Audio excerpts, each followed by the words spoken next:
और अब आपको लेकर चलते हैं। उच्च शिक्षा मंत्री भंवर सिंह भाटी प्रेस कॉन्फ्रेंस कर रही हैं। आयोजन के संबंध में ये चर्चा हुई तो उसमें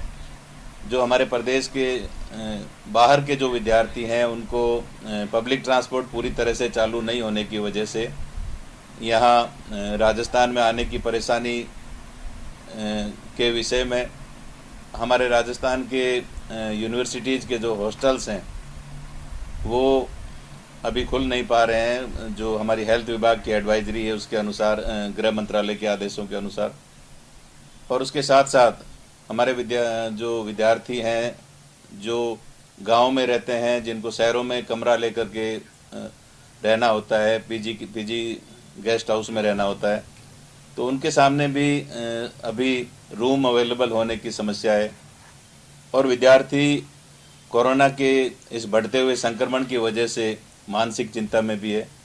तो इन तमाम परिस्थितियों को मद्देनज़र रखते हुए माननीय मुख्यमंत्री महोदय की अध्यक्षता में जो बैठक हुई, उनके द्वारा उस बैठक में ये निर्णय लिया गया कि राजस्थान के सभी विश्वविद्यालयों के हमारे शेष रही हुई जो परीक्षाएं हैं वो परीक्षाएं नहीं करवाई जाएगी और हमारे राजस्थान के यूनिवर्सिटीज़ के सभी विद्यार्थियों को अगली कक्षा में बिना परीक्षा के प्रमोट करने का निर्णय माननीय मुख्यमंत्री महोदय के स्तर पर यह निर्णय हुआ है। चूँकि माननीय मुख्यमंत्री महोदय का ये निर्णय हमारे राजस्थान के विद्यार्थियों के स्वास्थ्य को मद्देनज़र रखते हुए, कोरोना की बढ़ती हुई संख्या को देखते हुए ये निर्णय लिया गया है। और अब चूँकि कल रात्रि को यूजीसी के द्वारा एक जो गाइडलाइन जारी की गई है उसमें जो हमारे फाइनल ईयर के स्टूडेंट्स हैं उनके लिए एग्ज़ाम करवाने के लिए कहा गया है। 2 दिन पहले ही जिस प्रकार से राज्य सरकार ने निर्णय लिया कि हम राजस्थान के विश्वविद्यालयों की परीक्षाएं इन परिस्थितियों में राजस्थान में आयोजित नहीं की जा सकती है, तो यूजीसी की जो गाइडलाइन है, उनके जो दिशा निर्देश है वो देश भर के लिए उन्होंने जारी किए हैं। हम यूजीसी के और एमएचआरडी विभाग के हर आदेश का सम्मान करते हैं, लेकिन जिस प्रकार से हमारे देश के अलग अलग प्रदेशों की अलग अलग स्थितियां हैं, देश में कई ऐसे राज्य हैं जहां कोरोना का प्रसार कम है, वहां कोरोना के से पीड़ित होने वाले, संक्रमित होने वाले विद्यार्थी या लोगों की संख्या कम है। लेकिन राजस्थान में जिस प्रकार से अनलॉक होने के बाद जो कोरोना की संख्या जिस प्रकार से बढ़ रही है, तो इन परिस्थितियों में वर्तमान समय में परीक्षाएं करवाना संभव नहीं है। और इसी तमाम बिंदुओं को सोच करके ये सरकार के द्वारा निर्णय लिया गया था। चूँकि यूजीसी ने गाइडलाइन जारी की है तो हम उस पर भी विचार करेंगे और माननीय मुख्यमंत्री महोदय के स्तर पर ये राज्य सरकार ने उच्च स्तर पर फैसला लिया है। तो यूजीसी के जो भी बिंदु हैं, उनकी जो एडवाइजरी है उसका पूरी तरह से अध्ययन करके माननीय मुख्यमंत्री महोदय के प्रसंज्ञान में ये पूरा विषय लाने के बाद ही यूजीसी की एडवाइजरी के बारे में और जो दिशा निर्देश दिए गए हैं उसके बारे में हम कुछ कहने की स्थिति में रहेंगे। लेकिन वर्तमान में जो परिस्थितियां चल रही है उसमें कोरोना की परिस्थितियां और एग्ज़ाम्स को कंडक्ट करवाने में जो आ रही व्यवहारिक परेशानियां हैं, उन परेशानियों, उन दिक्कतों को मद्देनज़र रखते हुए ही राज्य सरकार ने ये निर्णय लिया था। और आगामी निर्णय, चूँकि राज्य सरकार का ये निर्णय है, इस पर मुख्यमंत्री महोदय के स्तर पर ये निर्णय हुआ है, तो आगामी जो भी कार्य योजना होगी मुख्यमंत्री महोदय पूरी तमाम परिस्थितियों का ध्यान में रखते हुए उनके प्रसंज्ञान में सारी बात लाने के बाद ही आगामी कोई में स्टेटमेंट दिया जाएगा। पूछें तो क्या गाइडलाइन को फॉलो किया जाएगा या नहीं किया जाएगा? क्योंकि बहुत प्रदेश के जितने भी स्टूडेंट असमंजस की स्थिति में हैं, वो चाहते हैं कि क्या गाइडलाइन फॉलो की जाए या नहीं की जाए। उसको लेकर अगर एक शब्द में क्या कहना चाहिए? अभी भी आपकी चर्चा हुई होगी मुख्यमंत्री से, उसको लेकर। अभी माननीय मुख्यमंत्री महोदय से चर्चा नहीं हो पाई है इस विषय पर। मुख्यमंत्री जी से जैसे ही चर्चा होगी यूजीसी की गाइडलाइन के बारे में, उनकी चर्चा के बाद ही डिटेल से हम कुछ कहने की स्थिति में रहेंगे। अभी वर्तमान परिस्थितियों में मुख्यमंत्री जी के स्तर पर यह निर्णय हुआ है कि परीक्षाएं आयोजित नहीं करवानी है। तो मैं समझता हूं कि जब तक दोबारा यूजीसी की गाइडलाइन पर उच्च स्तर पर और हमारे जो शिक्षाविद हैं, हमारे यूनिवर्सिटीज़ के वाइस चांसलर्स हैं, सभी लोगों से विचार विमर्श करके, क्योंकि अभी हमारे पास समय है, सितंबर तक का समय यूजीसी ने दिया है परीक्षाएं आयोजित करवाने का। 31 जुलाई तक हमारी भारत सरकार की जो गाइडलाइन है अनलॉक 2 की, उसमें भी ये कहा गया है कि तमाम शैक्षणिक संस्थान है जो 31 जुलाई तक नहीं खोले जाएं। तो छात्रों के हित में ये पूर्व में जो हमने जो निर्णय लिया है राज्य सरकार ने, वो राजस्थान के विद्यार्थियों के हित में उनके स्वास्थ्य को ध्यान में रख करके लिया है, और उनके स्वास्थ्य को ध्यान में रखते हुए,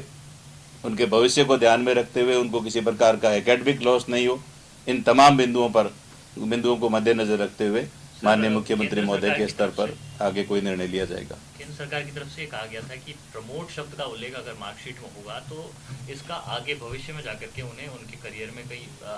परेशानी का सामना करना पड़ सकता है। गुजरात का भी उन्होंने उदाहरण दिया कि भूकंप वगैरह की परिस्थितियों में ऐसा किया गया था, उसका आगे उनको काफ़ी कॉम्प्लिकेशन जो है वो रहा। तो ऐसे में आपको नहीं लगता कि जो सरकार ये सोच रही है कि सितंबर में जाकर के संभावनाएं जताई जा रही है, तो आगे आगामी दिनों में इसको किया जा सकता है? कोरोना की जो परिस्थितियां हैं, हम 3 महीने से कोरोना से लड़ रहे हैं। न सिर्फ हमारा देश बल्कि हमारा प्रदेश, हमारा देश, हम सब लोग कोरोना से लड़ते जा रहे हैं। लेकिन कोरोना की जो स्थितियां हैं, कोरोना के जो संक्रमित होने वाले लोगों की संख्या है वो लगातार बढ़ रही है, कोरोना के पेशेंट्स बढ़ रहे हैं। ऐसी स्थिति में असमंजस की स्थिति है कि हम परीक्षाएं कितने दिन तक आगे और एक्सटेंड कर सकते हैं, क्योंकि जो सत्र हमारा जून में शुरू होना था, हमारे एडमिशन्स होने थे, तो ये सारा हमारा जो प्रोसीजर जो हर साल हम करते हैं वो लेट होता जा रहा है। और जो जहाँ तक प्रमोट शब्द की बात है, प्रमोटेड की बात आप कर रहे हैं, तो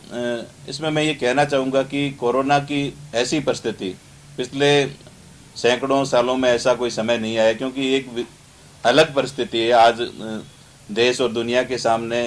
हर व्यक्ति के सामने सबसे पहले उसका जीवन है, उसका स्वास्थ्य है। तो ऐसी परिस्थितियों में हमें कुछ ऐसे निर्णय लेने होंगे जो विद्यार्थियों के हित में हो, और उन तमाम बिंदुओं पर चर्चा करने के बाद, उन पर विचार विमर्श करने के बाद ही हमारी सरकार ने ये निर्णय लिया है कि ये परीक्षाएं नहीं आयोजित किए बिना विद्यार्थियों को प्रमोट करें। लेकिन प्रमोट करने में भी हम विद्यार्थियों के हित में उनको किसी भी प्रकार का, उनकी डिग्री की वैधता को, उनकी डिग्री की गुणवत्ता को पर किसी भी प्रकार का फर्क नहीं पड़े, उनको नुकसान नहीं हो, इस संबंध में हम पूरा विचार विमर्श करके और छात्रों के हित में निर्णय लेंगे, और ताकि उनका किसी भी प्रकार का नुकसान नहीं हो। और न सिर्फ राजस्थान ऐसा राज्य नहीं है, मध्य प्रदेश में, हरियाणा में, दिल्ली में, देश के कई राज्यों में जो परीक्षाएं हैं वो निरस्त की गई है या स्थगित की गई है, क्योंकि परीक्षाएं करवाने की स्थिति नहीं है। राजस्थान की जो भौगोलिक परिस्थितियां हैं, ये बहुत ही विस्तृत रूप से फैला हुआ क्षेत्र है। यहाँ परीक्षा देने वाले विद्यार्थियों की संख्या भी 20 लाख से भी ज़्यादा है। तो ऐसी स्थिति में कोरोना का संक्रमण जिस प्रकार से फैल रहा है, हमारे लिए स्वास्थ्य सबसे महत्वपूर्ण है, और इसको ध्यान में रखते हुए सरकार ने ये निर्णय लिया है। यूजीसी के जो गाइडलाइन है, जैसा मैंने आपको कहा, उनके जो दिशा निर्देश हैं उनका हम सम्मान करते हैं। यूजीसी हमारी सर्वोच्च संस्था है,